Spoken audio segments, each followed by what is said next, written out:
Welcome back to WagerTalk.com. We're going to take a look at the Seattle Seahawks playing the Carolina Panthers. Guys, if I had to ask you to set an over-under on the number of times during the course of this week that we're going to hear about the Seattle Seahawks are lucky to still be here in the playoffs. I mean, they've talked about it forever. We all know Blair Walsh missed the field goal. They wouldn't even be in the position they were in if he didn't kick the field goals that he did. I've heard about the laces till I'm like sick of it. The laces were turned the wrong way on the 40-some yarders we were talking Monday night. They got the win.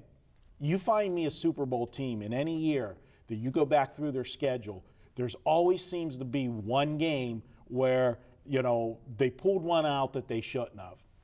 And that's what Seattle did. Well, I know you like to play teams that way, teams that win a game and don't look good. And they definitely did not look good in that game, and we kind of saw that coming. Unfortunately, I also played the dog on the money line. That one didn't work out so well at the end. But Seattle's a good team, but the thing is right now, there's this third straight game on the road here. This will be the third straight. And they're playing a rested team in Carolina. And if I remember correctly, did Seattle knock Carolina out of the playoffs last year?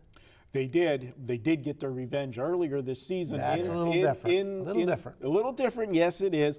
But I'm going to say, you know, we talk about situational stuff, and I know it's the playoffs, and you're not supposed to look past anybody. But if you're Seattle, let's be realistic. You finished the season with a big revenge game for you. Even though it was a meaningless game at the end of the season, Seattle wanted to win that game at Arizona. They were the team that played hard. Arizona beat them on their home field. You know, first time, kind of like got the monkey off their back for Arizona, finally slaying the dragon because Seattle had always beat them. But here was the situation. They get that satisfying win. Then you go on the road to a team that you absolutely demolished just a month before. You had to be fat and sassy going in to Minnesota. And let's look at the facts. The weather. You know, people want to say both teams had to play in it. Yeah, they did. But you look at some of the passes that Russell Wilson threw. He had receivers wide open that he put the ball up in the air. It just died. You know, Chris and I, our good friend, we were watching the game out, you know, eating surprise there on Sunday. And a couple of the passes the guys were so wide open that the receiver literally turned around and caught the ball like a punt, that if he just leads them, it's a touchdown instead of, you know, a catch and a tackle or, you know, break up the play because the defender could get back to it.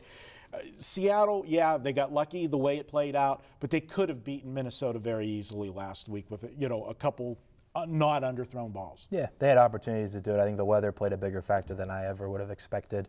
And then they were just super flat, kind of a letdown spot off that Arizona win.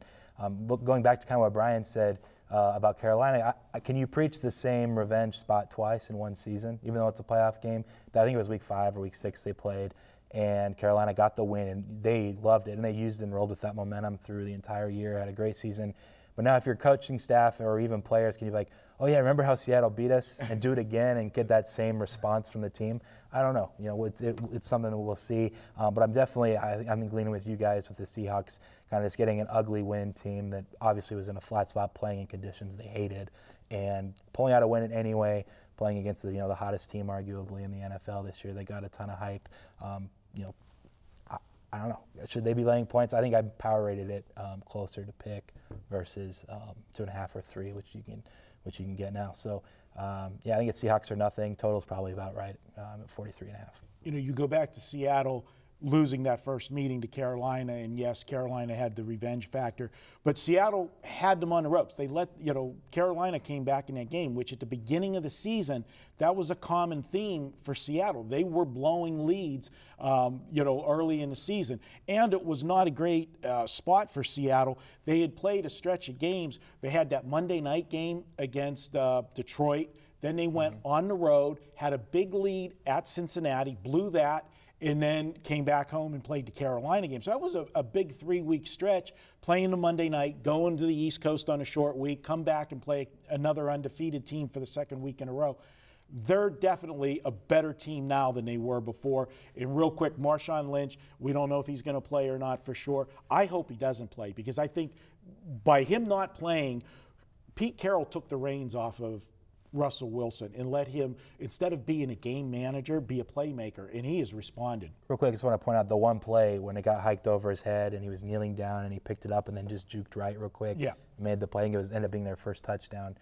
It's one of those plays where if they do end up in the Super Bowl or whatever, I mean, that's the play of the year potentially for, in the entire NFL if they end up winning it or something. So he was remarkable, and if he can continue to do that with the weather being better, I agree. I think whether Lynch goes or not probably won't matter much. You lean Seattle, Bryant? I'm torn on this one. I haven't made up my mind yet.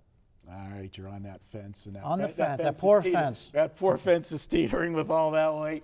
All right, well, I'll go ahead and I'll tilt it. I'm going to go ahead and lean to Seattle in this one. I think they get the job done. And, guys, you can head over to WagerTalk.com. Take $10 off this weekend. Put a package in your shopping cart and enter coupon code BAMA10. That's BAMA and the number 10. You'll save $10 this week on anything at WagerTalk. We'll be back with more videos here, WagerTalk.com.